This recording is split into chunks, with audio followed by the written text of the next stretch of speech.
खबर सोनभद्र के ओबरा से है, जहां ओबरा सी परियोजना के श्रमिकों के 4 माह के बकाया मजदूरी के भुगतान की मांग को लेकर भारतीय संविदा श्रमिक संगठन के नेतृत्व में पीड़ित मजदूरों द्वारा अंबेडकर चौराहे पर नारेबाजी के साथ दुसान कंपनी का पुतला फूंक कर विरोध प्रदर्शन किया गया। जी हां, संगठन के महामंत्री नागेंद्र प्रताप चौहान ने दुसान कंपनी और उसके ठेकेदारों पे भ्रष्टाचार का आरोप लगाते हुए कहा कि उत्तर प्रदेश लखनऊ द्वारा ओबरा सी परियोजना के मजदूरों ने बकाया मजदूरी का भुगतान करते 145 करोड़ रुपए दिया गया था, परंतु दुसान कंपनी ने मजदूरों को बकाया मजदूरी का भुगतान नहीं किया और अपने ठेकेदारों के साथ मिलकर पूरी धनराशि डकार ली गई। आगे कहा कि प्रदेश में ये कैसा रामराज है जहां मजदूर अपनी मजदूरी के लिए दर दर भटक रहा। श्रम कानूनों को कोरियन कंपनी द्वारा ठोकरों पर रखते हुए 12,000 रुपये में 12 घंटे कार्य कराया जाता है, जो श्रमिक न्यूनतम मजदूरी दर से बकाया वेतन और ओवर टाइम की मांग करता है। यह कोरियन कंपनी और उसके ठेकेदार उसे काम से निकालकर ब्लैकलिस्ट कर देते हैं। उपरोक्त मामले की जांच कराते हुए संगठन विधिक कार्रवाई की मांग करेगा। अधिकारी दुसान कंपनी को सूचना देने के बाद भी अभी तक यह क्लियर नहीं हो पाया है कि उन मजदूरों की मजदूरी मिलेगी या नहीं मिलेगी, जिसे लेकर के मजदूरों की तमाम शिकायतें संगठन में आती हैं। मजदूर आते हैं हमारे पास, बताते हैं, जिसको लेकर के संगठन द्वारा कार्रवाई करते हुए आज दुसान कंपनी का विरोध किया और उसका प्रतीकात्मक पुतला फूंका गया यहाँ गेट पे। हम तमाम शासन प्रशासन और प्रशासनिक अधिकारियों से यह मांग करते हैं कि जो 4 महीने का बकाया भुगतान है मजदूरों का, वो तत्काल से तत्काल कराया जाए, क्योंकि ये कैसा रामराज है जहां मजदूरों को अपनी मजदूरी के लिए दर दर भटकना पड़ रहा है। क्या यही रामराज है? मैं तो इसे कोरिया राज कहूँगा।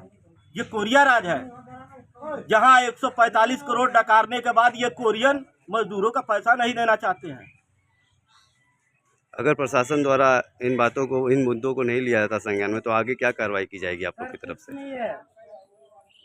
अगर प्रशासन द्वारा, मैं बताना चाहता हूं, अगर प्रशासन द्वारा मजदूर हितों की अनदेखी की गई तो मैं स्पष्ट रूप से कहना चाहता हूं, मैं क्या कहना चाहता हूं, मजदूर साथी कहेंगे।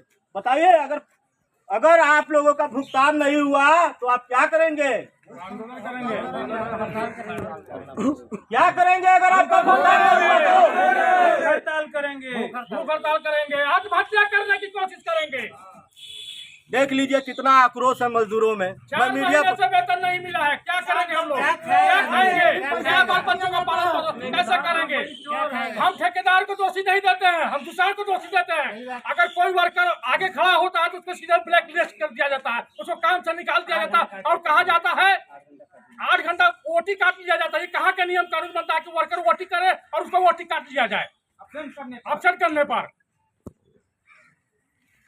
अच्छा, हम आपसे पूछना चाहेंगे, अभी तक मजदूरों के भुगतान को लेकर क्या कार्रवाई हो रही है और क्या कार्रवाई होगी? जी, मैं आप सभी मजदूर साथियों को और पत्रकार बंधुओं को बताना चाहता हूं कि मजदूरी को लेकर के ओबरा बोर्ड परियोजना और उत्तर प्रदेश यूपी बिहार निम्नल सब संवेदनशील हैं। वो यह प्रयास कर रहे हैं कि जल्द से जल्द मजदूरों को उनकी मजदूरी का भुगतान हो जाए, परंतु इसमें सबसे बड़ा लेकिन यह है कि जब बोर्ड परियोजना ने दुसान कंपनी में कार्य कर रहे 42 ठेकेदारों से यह कहा कि आप अपने अपने कंपनियों के बकाया, जितने मजदूरों का पेमेंट बकाया है, उसकी wages sheet, payment sheet Doosan company में जमा कराएं, लेकिन किसी भी ठेकेदार ने नहीं जमा कराया, मात्र 6 कंपनियों ने जमा कराया। उस स्थिति में बोर्ड ने पहले तो 145 करोड़ रुपए दिया था दुसान को पेमेंट करने के लिए, लेकिन दुसान कंपनी डकार गई। बाद में जब 6 कंपनियों ने पेमेंट शीट अपना जमा कराया तो 2 करोड़ रुपए बाद में दिया। ये 2 करोड़ रुपए मैं दे रहा हूँ, आप जो है उन 6 कंपनियों के वर्करों का पेमेंट करिए। लेकिन अभी तक दुसान कंपनी ने उन 6 कंपनियों के वर्करों का भी पेमेंट नहीं किया। दुसान कंपनी की मंशा साफ है, वो मजदूरों का करोड़ों अरबों रुपया जो है डकार जाना चाहते हैं। उनकी मंशा यह साफ नहीं है कि वो पेमेंट करें। बताएं, आपकी क्या राय है इसमें? मेरी ये राय है कि दुशांत जो है ये जानबूझ के बदमाशी कर रही है।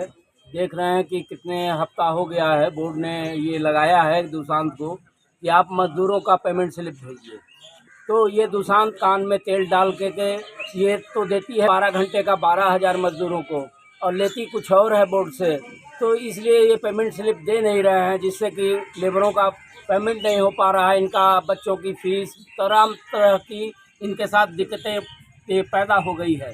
और 4 माह, किसी का 5 माह, कोई तो 1.5 साल से चाचा जी ये चक्कर खा के बेचारे थक गए थे, तब संगठन के पास आए तो संगठन इनकी लड़ाई और भी मजदूरों की लड़ाई लड़ रही है। और मैं इस सरकार से और इस प्रशासन के लोगों से, आला अधिकारियों से कहना चाहता हूं कि इस मामले को जल्द से जल्द निपटारा करें, नहीं तो ये आंदोलन आने वाले दिनों में आमरण अनशन, भूख हड़ताल भी जाने की कोशिश करेगा। अपना परिचय दें। मैं रामानंद पांडे, कांग्रेस आरटीआई का पूर्व का संगठन प्रभारी हूँ। ये मजदूरों की इतनी बड़ी लड़ाई चल रही है, मजदूरों का कई माह से वेतन रुका हुआ है, आप एक पार्टी के कार्यकर्ता भी हैं, तो हम बस ये जानना चाहेंगे कि आपके ओबरा नगर क्षेत्र में ये इतनी बड़ी कंपनी कार्य कर रही है, 1320 मेगावाट की जो ये कंपनी है, इसमें मजदूर जो काम कर रहे हैं उनकी बकाया राशि को लेकर आपकी क्या मनसा है, आपकी क्या राय है, क्या कहना चाहेंगे? मनसा है कि ये भुगतान करें, पेमेंट स्लिप दें और मजदूरों को समुचित व्यवस्था दें। पहली बात तो उनकी व्यवस्थाएं ही गड़बड़ हैं। मोदी जी का सपना है, स्वस्थ मिशन चला रहे हैं, स्वच्छता अभियान चला रहे हैं और हर घर शौचालय दे रहे हैं। आज ये प्लांट की स्थिति है कि जिस हिसाब से मजदूर हैं, इस प्लांट में जिस हिसाब से मजदूर हैं, उस मजदूर के हिसाब से शौचालय नहीं है, पानी पीने की व्यवस्था नहीं है। तो ये तो सीधे शासन सत्ता के मुंह पे तमाचा है। तो मजदूरों का वो भुगतान करें। अगर ये भुगतान नहीं करते हैं तो ये आंदोलन बहुत बड़ा रूप लेगा और जिसका शासन प्रशासन को जवाब देना होगा और उनकी जवाबदेही होगी। क्या आपके पार्टी के लोग इनके साथ हैं मजदूर? बिल्कुल, जनहित के हर मुद्दे पे हमारा संगठन, हमारी